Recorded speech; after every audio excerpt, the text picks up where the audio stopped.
मित्रांनो, महाराष्ट्रात शेती कोण करतं या प्रश्नाचं उत्तर जर मी तुम्हाला विचारलं तर तुमच्या डोळ्यासमोर एका पुरुषाचा चेहरा येईल, खांद्यावर नांगर घेतलेला किंवा ट्रॅक्टर चालवणारा शेतकरी. पण सत्य काय माहितीये, महाराष्ट्रातील कृषी क्षेत्रात काम करणाऱ्या एकूण मजुरांपैकी जवळपास 70% महिला आहेत. पेरणीपासून ते कापणीपर्यंत आणि गुरांच्या घोट्यापासून ते मशागतीपर्यंत सगळी कामं आपल्या घरातील महिला करतात. पण जेव्हा सरकारी योजनांचा लाभ घेण्याची वेळ येते, जेव्हा बँकेतून पीक कर्ज घेण्याची वेळ येते, तेव्हा या महिलांना एक रुपयाचाही फायदा मिळत नाही. कारण महाराष्ट्रात फक्त 10 ते 12% महिलांच्या नावावर शेतजमीन आहे. 7-12 उतार्यावर नावच नसल्यामुळे ती शेतकरी मानलीच जात नाही. पण मित्रांनो, आता एक अत्यंत आनंदाची आणि ऐतिहासिक बातमी अशी आहे की महिलांसाठी महाराष्ट्र सरकारने महिला शेतकरी सक्षमीकरणाचा एक ऐतिहासिक निर्णय घेतलाय. महाराष्ट्र विधानसभेने जुलै 2026 मध्ये महिला शेतकरी सक्षमीकरण विधेयक एकमताने मंजूर केले आहे. या कायद्यानुसार आता शेतजमीन नावावर नसली तरीही कृषी क्षेत्रात राबणाऱ्या महिलांना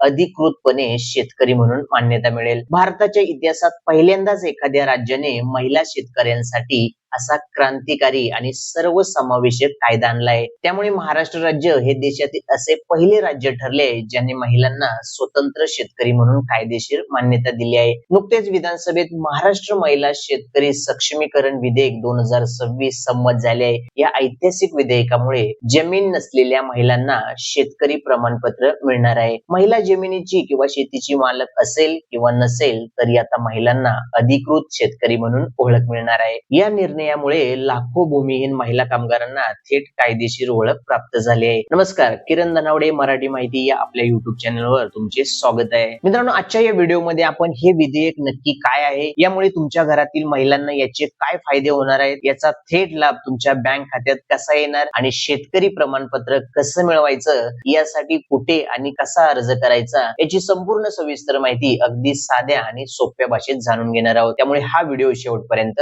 नक्की पहा. तर चला व्हिडिओ सुरू करूया. मित्रांनो, राज्य सरकारने महिलांसाठी एक अतिशय महत्वाची आणि आनंदाची घोषणा केली आहे. संयुक्त राष्ट्रांनी 2026 हे वर्ष आंतरराष्ट्रीय महिला शेतकरी वर्ष म्हणून जगभरात घोषित केले आहे. महिलांचे कृषी व अन्न सुरक्षितेतील योगदान ओळखून त्यांना सक्षम करणे हा या मागील मुख्य उद्देश आहे. आणि याच निमित्ताने महाराष्ट्राच्या कृषी क्षेत्रात एक क्रांतिकारी निर्णय घेण्यात आला आहे. हा विषय अचानक का आला आणि याचा नेमका फायदा काय, चला सविस्तर समजून घेऊया. मित्रांनो, वर्षानुवर्ष आपली कृषी व्यवस्था एका मोठ्या समस्येचा सामना करत होती. महिला पहाटे उठून गोठ्यातील कामं करतात, दिवसभर उन्हातान्हात शेतात राबतात. पण जेव्हा शासनाची एखादी नवीन योजना येते, उदाहरणार्थ ट्रॅक्टर साठी सबसिडी किंवा ठिबक सिंचनासाठी अनुदान, तेव्हा अर्ज कोण करतं, तर घरातले पुरुष. असं का? कारण अनेक वर्षापासून असा जुना नियम होता की ज्याच्या नावावर 7-12 उतारा त्यालाच अधिकृत शेतकरी मानले जायचे. महिलांच्या नावावर शेत जमीन नसल्यामुळे त्यांना शासनाच्या कोणत्याही योजनेचा थेट लाभ मिळत नव्हता. यामुळे महिलांना ना आर्थिक स्वातंत्र्य मिळाले, ना शेतीच्या निर्णयात त्यांचा कायदेशीर सहभाग राहिला. महिला शेतात खूप राबायच्या, पण नावावर जमीन नसल्यामुळे त्यांना अधिकृत शेतकरी मानले जात नव्हते. आणि हीच अडचण कायमची दूर करण्यासाठी महाराष्ट्र राज्याचे कृषी मंत्री माननीय श्री दत्तात्रय भरणे यांनी विधानसभेत एक नवीन विधेयक आणले. या विधेयकाचे नाव महाराष्ट्र महिला शेतकरी सक्षमीकरण विधेयक 2026 असे होते. विशेष आणि आनंदाची गोष्ट म्हणजे हे विधेयक आता मंजुरी झाले आहे. म्हणजे आता हा कायदा अधिकृतरित्या लागू करण्यात आलाय. आता शेतकरी म्हणून ओळख मिळवण्यासाठी तुमच्या नावावर जमीन असणे अजिबात गरजेचे नाही. जमिनीची मालकी असो वा नसो, जर महिला प्रत्यक्ष शेतीमध्ये काम करत असेल तर तिला आता महिला शेतकरी म्हणून कायदेशीर मान्यता मिळणार आहे. तर आता या निर्णयाचा नेमका फायदा काय होणार आहे ते पाहूया. पहिला फायदा म्हणजे स्वतंत्र ओळख. ज्या लाखो महिला स्वतःच्या कुटुंबाच्या शेतात काम करतात किंवा ज्या भूमिहीन आहेत पण शेतमजूर म्हणून राबतात, त्यांना आता पहिल्यांदाच स्वतंत्र शेतकरी म्हणून कायदेशीर हक्क मिळणार आहे. दुसरा फायदा, कृषी योजनांचा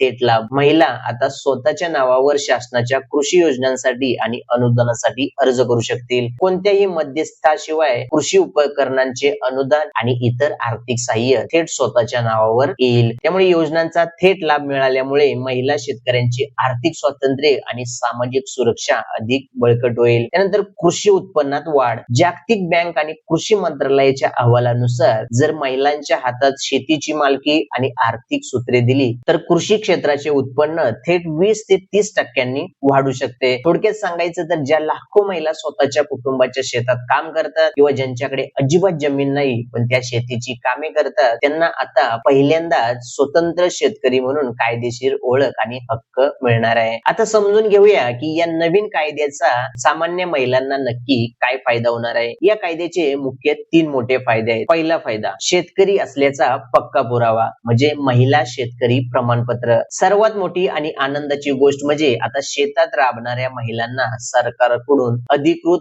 महिला शेतकरी प्रमाणपत्र दिले जाईल. या एका कागदपत्रामुळे त्यांना समाजात आणि कायद्यात शेतकरी म्हणून स्वतःची एक भक्कम ओळख मिळेल. दुसरा फायदा, बँकेचे कर्ज आणि सरकारी योजनांचा थेट लाभ. आधी जमिनी अभावी जे फायदे मिळत नव्हते ते आता या प्रमाणपत्रामुळे मिळतील. म्हणजे बँकेचे पीक कर्ज, आता महिलांना स्वतःच्या नावावर शेतीसाठी बँकेकडून पीक कर्ज मिळू शकेल. तसेच पीक विमा म्हणजे पिकांच्या सुरक्षिततेसाठी आणि नैसर्गिक आपत्ती भरपाईसाठी पीक विम्याचा हक्क थेट महिलांना मिळेल. तसेच शेती अवजारे सबसिडी म्हणजे ट्रॅक्टर, शेतीची अवजारे किंवा ठिबक सिंचनासाठी मिळणारी सबसिडी सवलत, शेतीचे प्रशिक्षण अशा सगळ्या सरकारी योजनांचा फायदा महिलांना थेट त्यांच्या स्वतःच्या नावावर डीबीटी द्वारे स्वतःच्या बँक खात्यात घेता येईल. तिसरा फायदा, महिलांसाठी एक भक्कम आणि स्वतंत्र व्यवस्था. या कायद्यामुळे महिलांसाठी पूर्णपणे नवीन आणि मजबूत अशी जिल्हा, तालुका, गाव स्तरापर्यंत स्वतंत्र यंत्रणा उभारण्यात येईल. यात काय काय असेल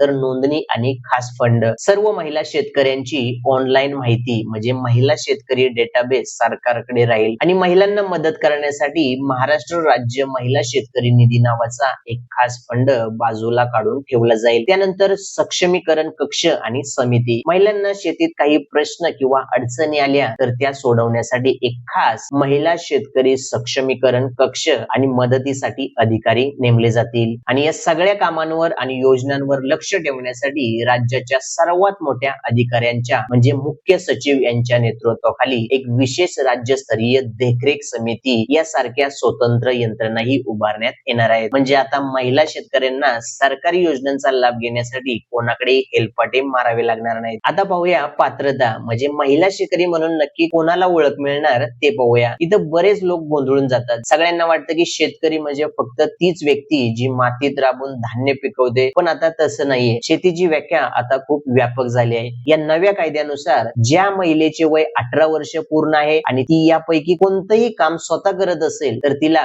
महिला शेतकरी प्रमाणपत्र नक्की मिळेल. जसे की शेतात प्रत्यक्ष स्वतः राबणाऱ्या आणि कष्ट करणाऱ्या महिला, तसेच गायी म्हशी सारखी जनावरे पाळणाऱ्या आणि दुधाचा व्यवसाय करणाऱ्या महिला, तसेच कुक्कुट पालन, मासेमारी, मधमाशी पालन करणाऱ्या महिला, तसेच फळांच्या बागा करणाऱ्या, फुलांची शेती करणाऱ्या आणि मशरूम म्हणजेच अळंबी लागवड पिकवणाऱ्या महिला, तसेच बियाणे तयार करणाऱ्या, रेशीम उद्योग करणाऱ्या, शेताच्या बांधावर झाडे लावणाऱ्या किंवा जंगलातील उपयुक्त वस्तू जसे की मध किंवा डिंक गोळा करणाऱ्या महिला, तसेच जनावरे चारणाऱ्या, सेंद्रिय खत म्हणजेच कंपोस्ट खत बनवणाऱ्या महिला आणि सर्वात महत्वाचं म्हणजे स्वतःची जमीन नसताना दुसऱ्याच्या शेतात वाट्याने किंवा हिश्श्याने म्हणजेच बटाईदार म्हणून काम करणाऱ्या महिलांनाही यात शेतकरी म्हणून दर्जा दिला जाणार आहे. थोडक्यात सांगायचं तर तुम्ही शेतीशी जोडलेला कोणताही व्यवसाय किंवा काम करत असाल तर तुम्ही अधिकृत शेतकरी बनण्यासाठी पूर्णपणे पात्र आहात. कारण आता शेती सोबतच पशुपालन, दुग्ध व्यवसाय, मत्स्य व्यवसाय, कुक्कुटपालन, रेशीम शेती आणि मशरूम शेती अशा